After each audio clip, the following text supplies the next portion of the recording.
attitude, okay? I'm talking about the Ivy League. Now I'm encountering these graduates, okay, of Harvard, Yale, University of Pennsylvania, and Princeton. I encounter them in the media, okay, and people in their 30s now, some of them, okay, their minds are like Jell-O. They know nothing. They've not been trained in history, okay. They have absolutely no structure to their minds. Their emotions are unfixed, okay. So it's in the banality of contemporary cultural criticism, okay, of academe, okay, the absolute collapse, okay, of any kind of intellectual discourse in the U.S. is the result of these colleges, okay, which should have been the best, okay, have produced the finest minds, instead of having retracted into caretaking. The whole thing is about approved social positions and a kind of misty love of humanity, okay, without any direct knowledge, okay, of history or economics or anthropology. Here, I can feel, okay, the vacuum, okay, right, in the nothingness, okay, of American cultural criticism at the present time. It is impossible. And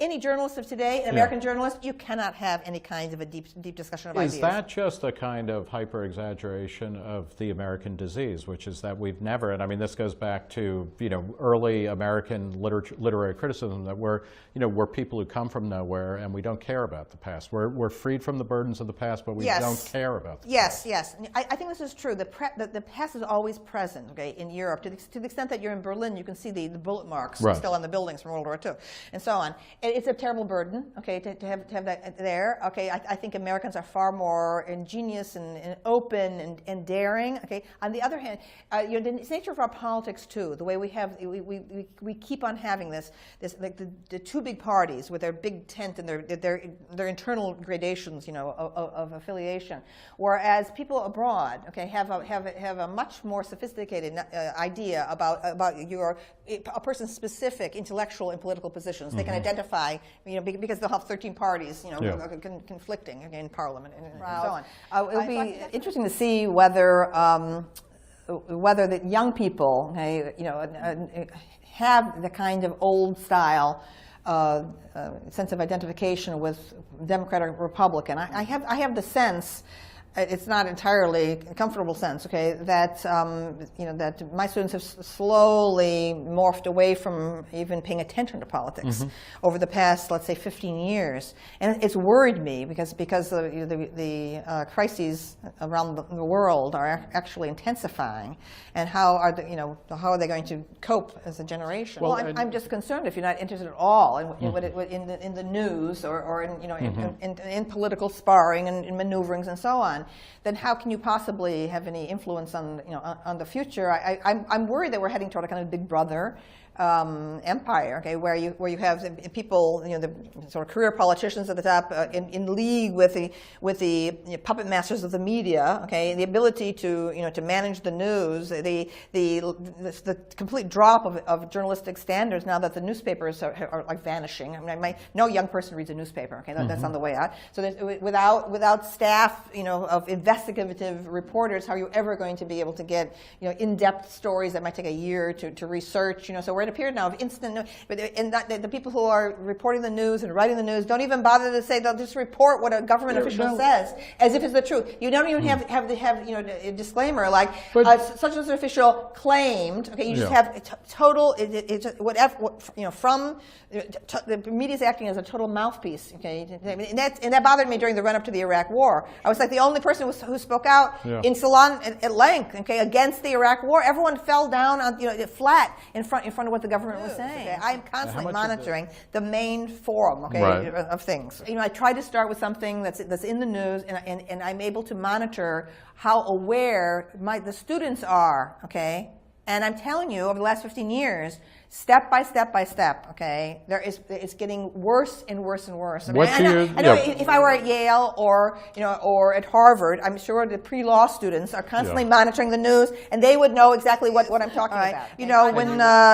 When Hillary and her Valkyrie warriors got us into Libya, I didn't notice anything. Okay, I was absolutely I wish I had in my Salon column to condemn that. Okay, because here's the end result. result. Okay, the total Right. destabilization of Libya. Okay, so Yeah. there wasn't a please. There was nothing. Okay, everyone fell down flat in front of that so one like too. a sense of I think sprezzatura is important. What else goes into the perfect he candidate? had been in the military. He had been in the Navy. Okay, so the point is that's another thing that's a problem now. Okay, with contemporary politics, is that in America the whole generation of men that had experience in the war, the realities of war, and had been abroad, had experienced the horrors and so on. It's going, and so we have all these guys who are products of Ivy League schools and this Harvard and Yale concentration of stuff. This is not good. Okay, whereas in England there's a tradition, of course, of the upper class, including the royal family, going into uniform. Okay, so there's a sense of commitment. Okay, the ruling class has a sense about war. Okay,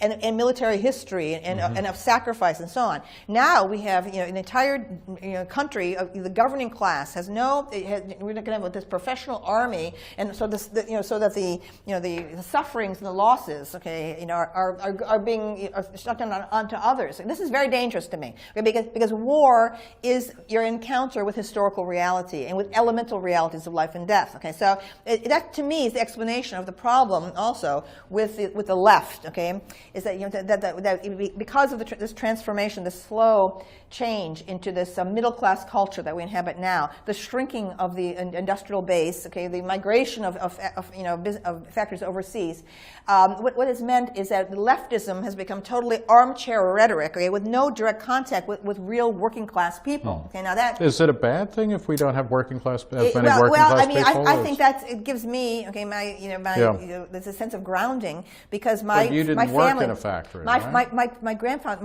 grandparents' generation, all four grandparents were born in Italy. Right. Okay, in the countryside, they were farmers. Yes. Okay, all right. My mother was born there too. Okay, they came over here. One grandfather worked in the shoe factory. Okay, and I was like living in their home. Hey, but the you're was a barber. free riding. You're free riding on.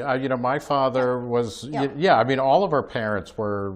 Factory workers. This is the difference. Okay. To me, in the leftists, that I know in academe, they did not have this experience. They have never had any direct experience of working class life. Most of them, almost overwhelming. But the leftists of the '60s did. Okay, their parents, like mine, they had experienced this social mobility. Okay, so all of a sudden, I was born. My father was in college. Okay, so I lived in this factory town. This is my first home. Okay, my grandfather came back from the factory every day. There was the factories dominated. For Andy Warhol also, this very similar thing in Pittsburgh. Okay, and so on. And so you get this populist feeling. Okay, when you emerge from that, and then my father became a high school teacher, and eventually he became a college professor. It was long afterwards. I didn't have a television or telephone until I was 12. Okay, so, for heaven's sakes, we didn't have any money. Okay, so the point is, this gives you reality, gives you a sense of practicality. I'm just one generation removed from the farmland. Okay, et cetera. Right, and this is what's missing. The middle class academic. Leftists, all these people, they know nothing actually, about, they have this distant sense of the working class, very condescending, about work, and they are somehow empowered. They are destined to help, from the point of view of an intrusion of state authority. This vast complex, this octopus of state authority that's going to help, the poor people. So does a similar dynamic work, or how does that work on the right? Or you're not that interested in it because you're coming out of a left? I feel there has definitely been a kind of a fossilization, of authentic analysis, a kind of jibing, joking, snide thing about Obama and so on. I mean, I hated that about Bush and I hated it about Obama. This thing about this is the president. He should be. I don't care what errors they make, and both of them made huge errors. The position of president should be treated with some dignity. This degradation, of prestige of our institutions is very bad. The cynicism, the snarkiness. Wait, and you're you attack, you criticize, you don't demean. I don't need this. No, I mean, it fatigues me to read. And I love to read the commenters because I think it's a whole new genre now. And the jokes with Obama's name, Obama, and this and that, and Obama, and or Romney as mittens. All this stuff coming from the Tea Party and so on. Who by the way, I respect the Tea Party. I don't demonize them. No, there's a way of just like snide way. Now I enjoy anti-Hillary, jibes. I think that's a whole art form itself. Wait, I collect those. What is it about? Is Hillary Clinton kind of your worst nightmare as a woman? No, she's exactly my age. Yeah. Okay, I feel I know her completely. Okay, right. She she has some Scranton background and so on. In fact, our accents are almost kind of the same and so on. I understand her completely. Okay, all right. So I see all the the games and the falsehoods and so on and so forth. So I've enjoyed. I've made an entire career practically out of my. In fact, I wrote the cover story for the New Republic was, what was it? Ice Queen, Drag Queen. That was 1996, I think. It was like way back there. And so what is it about Hillary that bothers you? She's a fraud. Okay. Yeah. Explain, how is she a fraud? It's like she can't have an opinion without poll testing it and so on. All right. She's a liar. Okay. She has. This is not a strong candidate for our first woman president. To me, Dianne Feinstein should have presented herself. What, are you kidding? No, I don't care what. I don't care what. Okay. I don't care what her views are. Okay, what I'm saying is, for the post of president, that's commander-in-chief, right. okay, of the military, it's got to be a woman, okay, who has a familiarity with military matters, okay, and also has gravitas. Yeah, right? Talk a little bit about the. Dianne Feinstein, so I first became aware of her, okay, after those murders that occurred, okay, in City Hall. Okay? She certainly never let you forget that she was there. No, but I have never forgotten because it was one of the great moments. A woman took charge, okay, of an absolute chaos, okay, in barbarous murder, okay, all right, and the whole government was like falling apart, and she came to the media and gave the news, okay, and was steady. And I said, that's it, okay, that's the formula, I said, for the first woman president. It's my duty to make this announcement. Both Mayor Moscone and Supervisor Harvey Milk have been shot and killed. Oh, Jesus Christ!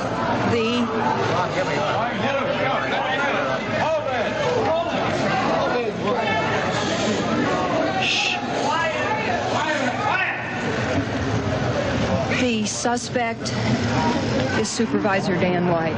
How do you communicate? How do you use the media to communicate? Okay, so it's for a woman must communicate. She's going to be a woman president. Right. She must communicate both strength, reserve, and yet compassion. Okay, what's that formula? And I've been waiting and waiting and waiting for the formula. The only one who's had it in America, as far as I'm concerned, was Dianne Feinstein. Okay, all right, and she didn't put herself forward for whatever reason. Okay, as president, but Hillary does not have it. Okay, no. Hillary is a mess. Okay, and we're going to reward with the presidency a woman who has enabled the depredations and the exploitation of women. Okay, by that corn-pone husband of hers, and so on. I mean, it's like the way feminists have made themselves blind, okay, to Hillary's record, okay, of trashing. They were going to try to destroy Monica Lewinsky, and so on. I mean, it's a scandal. Anyone who believes in sexual harassment guidelines, okay, should have seen that the disparity of power between Clinton and Monica Lewinsky was one of the most grotesque ever, okay, in the history of sex crime. Okay, he's a sex criminal, okay, and so on. We're going to put that guy back in the White House. Okay, Hillary has ridden on his coattails. Yeah. This is not a woman who has her own career, made her own career. She's a woman who failed the bar exam in Washington, okay? All right, she couldn't, the only reason she went to Arkansas, okay, and got a job in the Rose Law Firm was because her husband was, all right. Okay, so it's in the banality of contemporary cultural criticism, okay, of academe, okay, the absolute collapse, okay, of any kind of intellectual discourse in the U.S. is the result of these colleges, okay, which should have been the best, okay, have produced the finest minds, instead of having retracted into caretaking. The whole thing is about approved social positions and in a kind of misty love of humanity, okay, without any direct knowledge, okay, of history or economics or anthropology. Here, I can feel, okay, the vacuum, okay, in the nothingness, okay, of American cultural criticism at the present time. It is impossible. And any journalist of today, an American journalist, Okay, I'm talking about the Ivy League. Now I've encountered these graduates, okay, of Harvard, Yale, University of Pennsylvania, and Princeton. I encounter them in the media, okay,